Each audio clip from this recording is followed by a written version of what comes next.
Alright guys, BLM here, back with a new video, and in this video, finally continuing on with my Merge Boot ranking series, this time talking about Survivor South Africa. So again, like my Survivor US ranking, I'll be ranking every Merge Boot from Survivor South Africa, based on the game they played on their individual season, and down the road I will do the same thing for Australian Survivor and International Survivor as a whole. But again, there are 8 Merge Boots to be ranking here, and to be honest, this is not the greatest grouping of players to be assessing, but again, I said I was going to do this video, so let's do it. At number 8, the worst Merge Boot in my opinion is the Merge Boot from Survivor South Africa, Philippines. We have VUSI, and VUSI is someone that literally never votes a single person out the entire game. And it's actually hilarious how I never actually realized this until I did the prep for this video. But yeah, VUSI literally never votes anyone out. Again, he's on the outs during the Seamus vote, where he does vote for Tom there.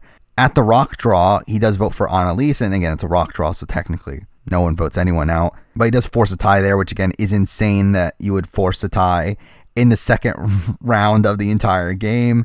At the MARISHA tribal, he is kind of on the outs there as well. I mean, while he is very close to PLESSIS, he doesn't vote with PLESSIS, to where she votes out MARISHA with Tom and Shanae, while VUSI is left voting for Shanae there. Now, I don't remember if it was a vote split, but either way, he technically doesn't vote her out. So again, that's literally his entire record coming into the merge. He never votes a single person out. He comes into the merge and is voted out in a 5-3-2 vote, where, again, I don't feel like he really had much of a chance at the merge, because I don't think he plays the merge particularly poorly. I mean, obviously in an ideal world, he would have been able to get Tom on his side, but really, I don't feel like there was much room to maneuver there. I mean, there were just so many moving pieces that would have needed to happen for him to stay. Again, he would have needed Tony and PK to be willing to flip against the majority, and then you would need Tom on your side, who was someone that you had a bad relationship with. So again, I don't know if there was much he could really do come into the merge, but again, like, he never voted someone out. Really bad track record in the game. He ends up landing at the bottom here, number 8.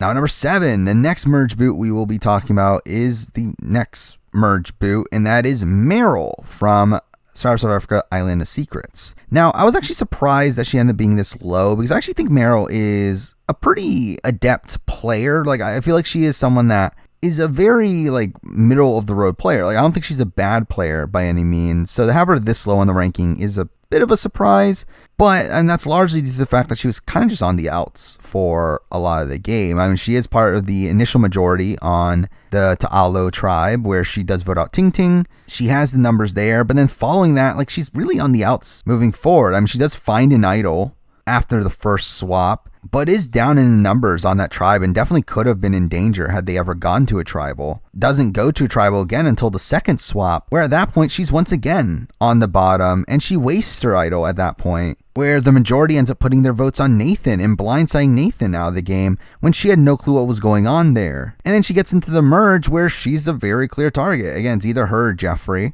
and she ends up being voted out in a 7-6 vote, which was really just a massively glorified vote split. But again, like, she's just someone that never really had much traction in the game. Again, I think she's a competent player, but didn't really demonstrate that on this season, with the only time her being able to really get anything done is getting rid of Ting Ting, which even then, like, she seemed to have a decent relationship with Ting Ting, and even that probably wasn't her most optimal move. So I really don't see anything of substance within her game, and sadly I do have to put her here at number 7. Now at number 6, we're moving on to a Merge Boot that takes us back all the way to the first season of the show, and here we have BRIGITTE, I think is how you pronounce her name. I completely forgot, if I'm being honest, but either way, I mean, she played a fine game. I mean, the reason she's above the people that we just talked about is because, like, she was able to integrate herself more into the majority at points. I mean, she starts off the game on the outs. She has, like, a faux-mance with Sam, who ends up being the first boot of that tribe. Ends up integrating herself back with MZ and Vanessa, who end up running the tribe from that point forward. They vote out Nico, only for him to be saved by a non-elimination. They have a weird swap twist where Danielle gets swapped over to their tribe, only to vote her out immediately afterwards, and then for them to vote out Nico again and get to the merge down in numbers 4-3, where she is the first one picked off afterwards. Now, I will knock her a bit for being targeted over MZ, who I do think should have probably been the bigger threat there, but still, I mean, in comparison to the last two people that we talked about who had no real control or agency within the game, Brigitte here at least becomes the third in the MZ Vanessa trio after having a pretty bad start, and even did bond with Danielle while she was over on the tribe. So I feel like she did demonstrate some decent social play along the way. And with her not being completely on the outs the entire way, I did have her here at number 6. Now at number 5, we're moving on to a player who I have more question marks about. We're moving on to the next merge boot in Survivor South Africa history. From Malaysia, we do have HEIN. And HEIN is a really notable figure, being the first person to make fire without any help on the island, which, I mean, I guess that's impressive, I guess. Obviously not in relation to his game, though. I mean, in terms of his game, I mean, he's fine. Again, he's one of these merge boots that is pretty much a leader figure for his tribe coming to the merge. Gets unlucky with Dyke winning immunity to where Dyke would have been the initial target. But even at the merge where he's voted out, it is a tiebreaker challenge where he loses in the challenge against Lorette. So again, that was very high variance to begin with. Now, along the way, he is on the outs during the first tribal he attends, where Nicola gets blindsided there along with Dyke and HEIN, which is not a great look, but he's able to integrate himself in the swap tribe that he's put on immediately afterwards. Again, it's a pretty bare bones merge boot here. To be honest, there isn't much of note within HEIN's game. And while I do think Brigitte probably has more impressive elements of her game, HEIN was essentially taken out due to just bad luck in a challenge. And I mean, if he had survived this round, I mean, he was definitely making it a deep run into this game with a chance of making it to the end. I do think he struggles to win at the end, but again, he's still there. Again, mostly an uneventful game here, but at the end of the day, he does land here at number 5. Now, number 4, we're moving on to the next final juror in Survivor South Africa history. Moving on to season 3, Santa Carolina, where we have HANNA. Now, for me, HANNA's another pretty uneventful merge boot in the grand scheme of things. She only goes to tribal twice before the merge, but she is integrated within the majority on both of those tribals, where she is part of the majority alliance that involves her, Okert, Geese, and Sade. And if they had gone to another tribal, Gigi would have been the very clear boot there. And she's another one that gets taken out of the merge due to a tiebreaker challenge. Again, it's 5-5 at the merge. They tie the vote. She loses a tiebreaker challenge to Low. I mean, that's really how her game ends, which I think that's very unlucky circumstances. And she was, again, in the majority for the entire game up until that point. The one reason why she's not higher on the list is because, I mean, largely her game was mostly uneventful. I mean, she really is in the back seat for a lot of it. Like, she never actively really does much outside of having a decent relationship with Sade. I mean, the reason why she's here at number 4, though, is that outside of having decent relationships, is mostly targeted at the merge there, with her being a weakness in challenges, which I do think lends to her being kind of outplayed by the opposite side, as they end up picking one of the strongest people in challenges, even though the challenge itself ends up being really dumb. So again, very uneventful game. Ends up landing here at number 4. Now number 3, and we're finally getting into decent games. The merge boot from Survivor South Africa, Maldives, we do have Simon. And as I said, I think Simon actually played pretty well. We're finally on the good players. It only took a little while. Again, Simon pretty much ran his initial tribe. I mean, he takes control at the Lucanio vote, where him and Allison become the swings there and do side with blindsiding Lucanio, which is a pretty big move right off the bat. And really for the entire game, he is working alongside Allison as they really hold control of that tribe moving forward. They do lead the charge against Vanessa and Roxy, which ends up being semi-successful. They do survive an idle play from Roxy where Vanessa gets saved, and they end up going for Cindy instead, and they proceed to vote out Roxy immediately afterwards. But they do come into the merge down in the numbers to where Simon's just unceremoniously booted at that point. But I do feel like, again, like Simon was in control of his initial tribe, which is more than we can say about any of the people that we've talked about so far. And because that, he lands here at number 3. Now at number 2, and the final 2 merge boots here were both people that actually ended up getting idled out of the game. And the question for me, which one was better? At number 2 here, I did put the merge boot from Survivor South Africa, Immunity Island. We do have MARISHA. And MARISHA is someone that I've said in the past, I think she was probably a better player than what the show demonstrated, where the show doesn't really show her that much.